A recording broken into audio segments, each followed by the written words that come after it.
ब्राह्मण जीवन में इम्प्योरिटी के कारण होने वाले नुकसान को जानने के लिए यह वीडियो जरूर देखें।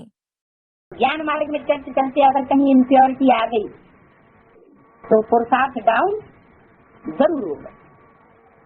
अपवित्रता भी चलती रहे और ज्ञान भी चलता रहे, ऐसा हो नहीं सकता। ज्ञान उनकी बुद्धि में टिकेगा, परमात्मा ज्ञान जिसमें प्योरिटी होगी। जो जितनी पवित्रता का पुरुषार्थ करेगा उसमें उतना ही जास्ती ज्ञान टिकेगा। अच्छा, रुद्रमाला के मणके वो तो जन्म जन्मांतर के राजाएं हैं, खास करके भारत के राजाएं जो अपवित्र बनते रहे और यूनिटी को तोड़ते रहे। तो जन्म जन्मांतर की राजा बनने वाली आत्मा है रुद्रमाला के मणके। उनमें प्योरिटी कहेंगे या नहीं कहेंगे? उनमें प्योरिटी तो नहीं है। तो जब प्योरिटी नहीं है तो ज्ञान ठहरेगा या नहीं ठहरेगा? है? प्योरिटी नहीं है तो ज्ञान कैसे ठहरेगा? है? जब प्योरिटी नहीं है तो ज्ञान ठहरेगा कैसे?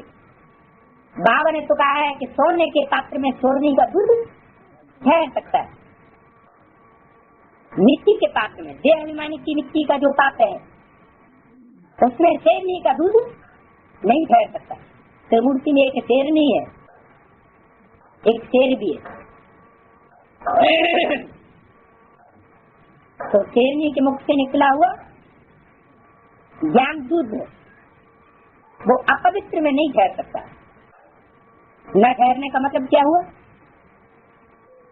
ब्राह्मण की दुनिया में जो रुद्रमाला के मणके बनने वाली आत्माएं हैं, एडवांस पार्टी की खास आत्माएं, प्लानिंग बुद्धि आत्माएं, क्या वो ज्ञानी जो आत्मा नहीं है?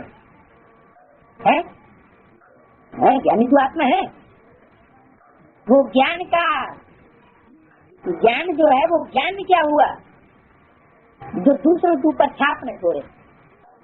अगर याद का बल नहीं है, परमात्मा प्यार नहीं है तो जरूर इम्प्योरिटी है। माँ में कम याद करो, अगर मिक्सटी है तो जरूर इम्प्योरिटी है।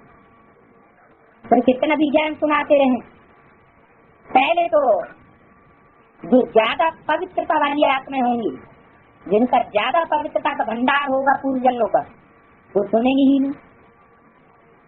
जैसे सन्यासियों को जाकर के ब्रह्मा कुमार कुमारी ज्ञान सुनाते हैं तो प्योरिटी की पावर उनमें भरी है, तो भले ऊपर से सुन लेते हैं लेकिन अंदर से कुछ भी धारण नहीं करते।